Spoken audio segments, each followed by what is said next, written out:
everybody, my name is Alyssa. I'm the Life Skills Occupational Therapist at WinReach, and today we're going to do a demo on how I use baking to work on educational skills with our students.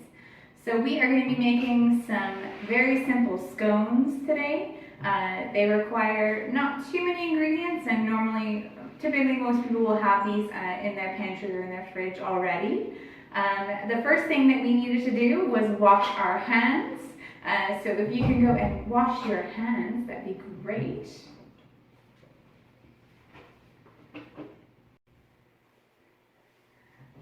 So one of the things that I like to do is even before we get started, we start with some educational aspects. So we're going to take our instructions. I'm going to show you these instructions a little bit closer up on our screen. And you can have your child read through them if they're able. Maybe you have them pull out the ingredients that they need to get by following the list. If they're not able to read yet, maybe identifying some of the letters. So using the letters on the ingredient list and identifying the letters on some of our ingredients. So say they have to read salt on here, they're not able to read but they know their letters. So trying to find S-A-L-T and finding that on one of our ingredients. Once they find all the ingredients, making sure that we have everything on the table that we need, have them go through and check off, okay, do we have this? Do we have this? See if they can figure out everything is on the table. Sometimes I'll leave something out away so they have to actually identify what's missing. Or if your child is not, into letters or anything like that yet, you can use pictures on your ingredient list and try and match the pictures to what we have on our table to make sure we have everything.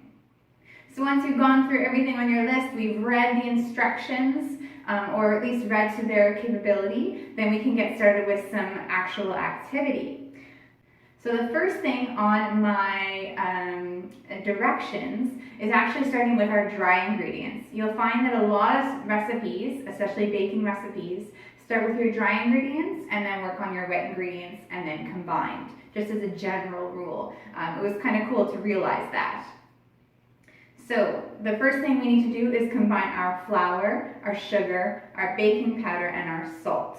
So with our flour, you might ask your child, what size of bowl do you think we're going to need? Do we need a large bowl or do we need a small bowl? Try and get them to guess and to estimate what kind of thing we're going to need if it's not listed already on your instructions. So I'm going to choose my large bowl because there's a lot of stuff going into this. And they can even look at the measurements for the ingredients to try and guess that as well. If your child doesn't know how much these things are, it might be good before you even start baking to play around with your cups, your 1 cup, a half cup, a third, and a quarter. And get them to maybe use water to see what the difference is. If they're learning fractions or they've already been into fractions, you can start talking about, okay, how many third cups go into 1 cup? See if they can get 3 or not. Or you can kind of see, okay, where are we starting from here? Often I will have this go missing. So I'll need my students to go, okay, how many of my quarter cup do I need to make a whole cup? So depending on where your child is at, you can make this easier or harder, depending on their level.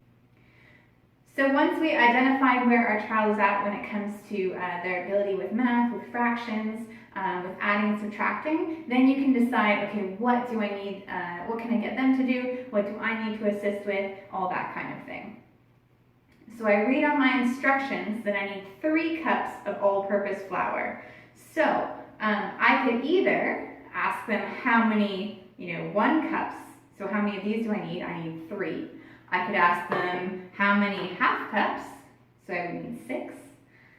And we can go on down the line and try and get them to figure out the math that you would need in order to get the right amount of flour. So I'm going to go ahead and use my 1 cup. So I need 3 of these. Depending on how old your child is and how good their attention is, you might need to keep track of how many they're putting in because they might lose track. or get them to count how many are going in. So if you're just working on counting, maybe this is the good strategy for you. Maybe you need to use your quarter cup so that you can do a number of times going in. All right, so here is my flour into my cup, or into my bowl. All right, and the next thing I need is my a half cup of white sugar. So here's my white sugar here. And what I might do here is, instead of using my half cup, I might ask my child or my student, how many quarter cups might I need if I'm going to make a whole half cup? So they would think about it for a bit and maybe get them to pour into your half cup to see how many quarter cups are needed.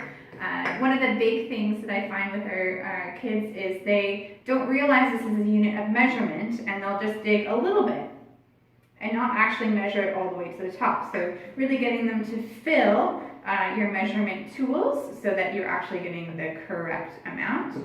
So I'm using my quarter cup, so I know that I need 2 of these to make a half cup. So I'm going to put in 2 of my sugar, like that. And during this whole time, you're going to watch for what these hands are doing. You're going to make sure that they don't touch our face, our hair, our, scratch our foot, anything while you're baking, because the first time or whenever that happens, they got to go right and wash their hands. This is a good activity. Cooking is a good activity to recognize hand hygiene. I often have to send my students to the washroom multiple times to wash their hands so they have clean hands for the activity. Okay, so we've got our flour and our sugar. The next thing we need is our baking powder. So if I'm using this as a teaching strategy, I might go over those things many, many times. I might list, okay, we've done this, what's next? So trying to get them to look through to see what is next. So the next thing on my list is baking powder, and it's actually got 5 teaspoons of baking powder. So you might get your child, depending on their skill level and what their knowledge is, to think, okay, why do I need so much baking powder? What does baking powder do in my recipe? So that might be a good thing for them to think about. They can look that up. So I have my teaspoon here. One thing that I'll get my students to identify is what is the difference between a tablespoon and a teaspoon when it's written on measurement sticks. So this only has TSP. So how does that indicate to me that it is a teaspoon, the fact that there is a P versus a B as in tablespoon? So I've got 2 in there now, 3, 4, and 5. Okay.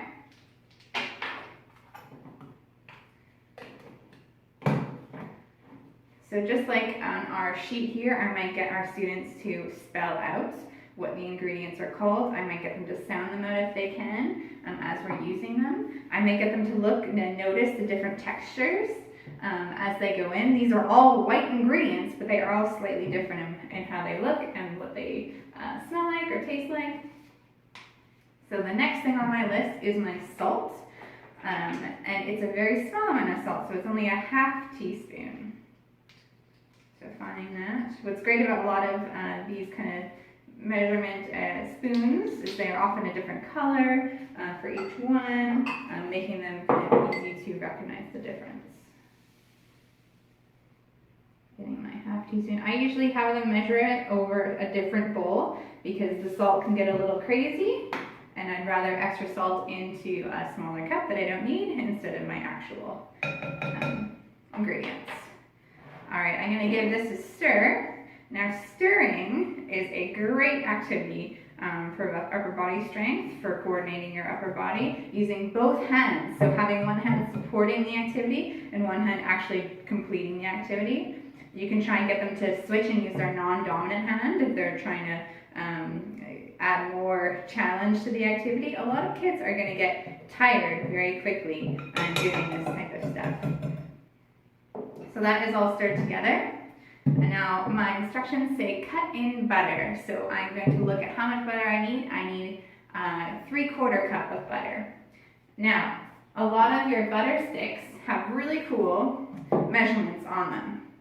So you might not be able to see that, but it has tablespoons as well as a 1/4 cup, a 1/3 cup, and a ½ cup as a whole stick.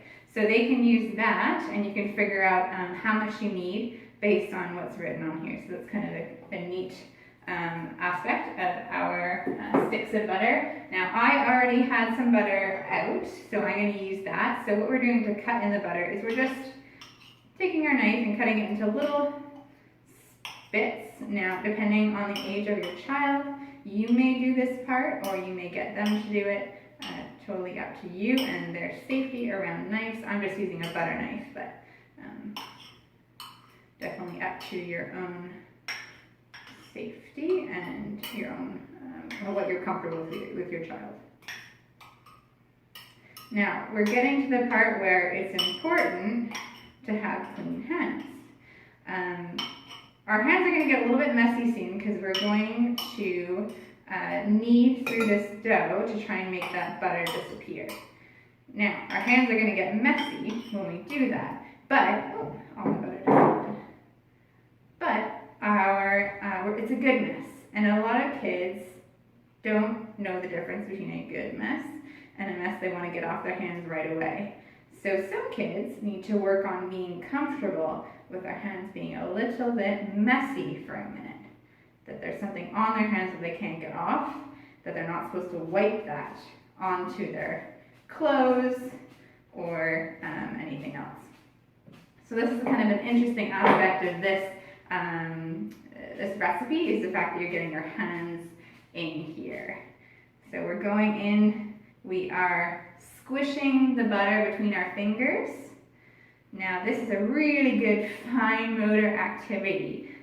We love this kind of thing because it helps us with our writing, with lots of different activities that we need precise hand movements. We need strong hands in order to do a lot of fine motor activity, and this is really working those muscles in a fun way. And I will get lots of kids that will be tired by the time they finish doing this aspect. Their hands will be a little sore.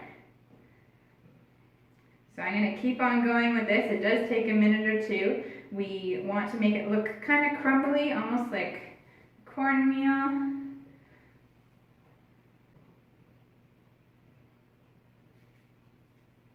Okay, so that looks pretty good. We've got most of our lumps out. I can try and get it a little closer here for you. See, kind of cornmeal, like that. Okay, so we put that to the side because now we're going to mix our egg and our milk together. So I'm going to leave my hands a little messy. Now, depending on your child, they may want to go wash their hands at this point. But if they can handle not touching anything, like their face or their clothes, try and leave it a little messy if you can. So, are we going to do our egg and our milk? Now, with an egg, often what I do with our students, our primary students, is I will pre-start it for them. So I might crack it just gently, and then they're going to put their 2 thumbs in the crack and then open it up into that bowl. And then put this to the side. That may be a mess, and that's totally okay. It's okay to make a mess when you are baking. So the next thing I need is my cup of milk. So again, here you can add your fractions in if you'd like, or they can just do 1 whole cup of milk.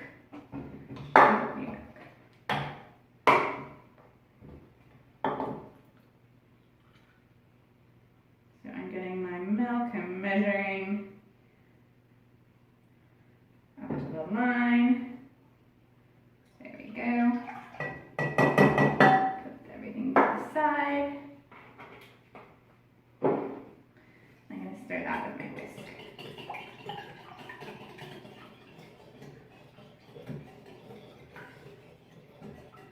So we're stirring until it kind of just looks like slightly yellow milk.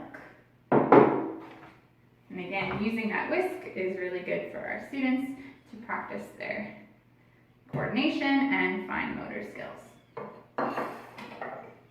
Okay, so once this is mixed together, the next thing on my instructions is to mix, stir into the flour mixture a little bit at a time. So we're going to stir that in. I'm going to put maybe half in to start. I'm going to use my wooden spoon for this one because that whisk will get stuck quite quickly.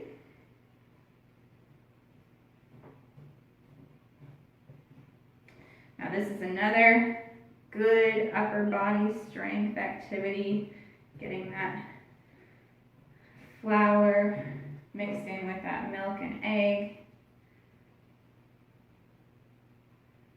There we go.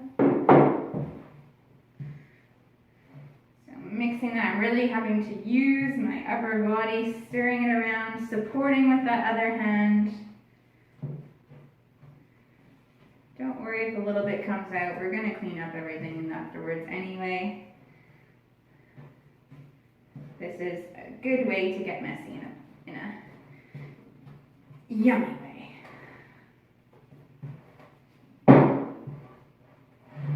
Okay, that looks pretty good. Now, my dough is a little bit too moist, and you'll actually find that if you're in a humid place like Bermuda. You find that sometimes you need to add a little bit more flour or a little bit less liquid to your dough or whatever you're making because of the humidity in the air. It actually adds quite a bit to your recipe. So adding a little bit of flour to moisten or dry it up a little bit. So what I'm going to be doing is I'm going to flour my surface here once I get this a little bit more dry. I'm going to add a little bit more flour because I don't want it sticking too much to my hands. Like I don't want to get, covered hands, but just enough so that I can lightly roll it around. We're going to be kneading it very lightly in a second.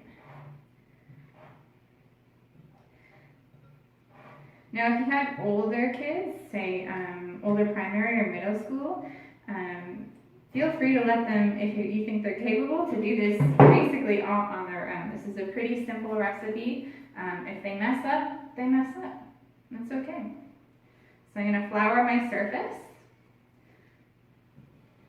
And then I'm going to bring my dough out here. Like that. And the one thing you have to remember when you're baking for education, when you're baking to learn something, is that it's not about the product, it's not about what you get at the end, it's about the process. So trying to remember that, not getting frustrated if the salt's forgotten or something goes wrong. It's all about learning through baking. It doesn't matter what you get at the end. It'd be nice if it's something that tastes good, but that's not the main point. So really trying to bring that home with your kids and to not get frustrated if things go sideways. So what I'm going to do is I'm going to eventually split this into 8 pieces. So pulling as apart as I can, you can see the inside is a little bit stickier. So I might use my spatula here to cut it, like so. Add some flour if I need, I will. So I'm going to roll it in my hands, like that. There. Do a little bit more.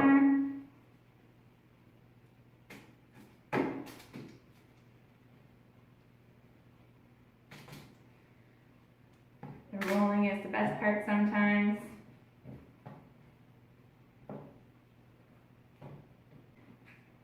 So I'm still splitting these.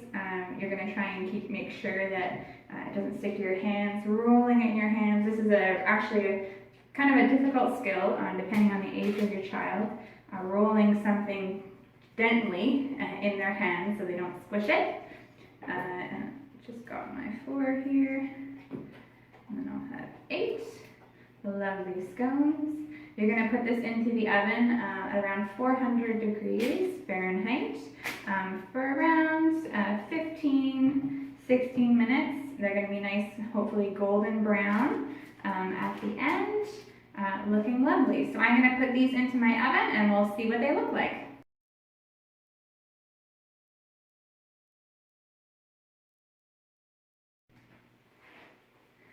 So while those are in the oven, I'd just like to remind you that the cleanup is also part of learning. So I would get your child to wash as many dishes as they are able, with your supervision and assistance, of course, to put away the different ingredients, because that's part of it. And they've got 15 minutes to wait for their scones to be ready. So use that time to clean everything up, and then you can enjoy lovely scones when they're finished. If you have any questions, have any thoughts, or would like a little bit more information about how to do this with your kids, you can definitely send me a message or send me an email. Always open to give suggestions. Thanks, and have a good rest of your day. Bye.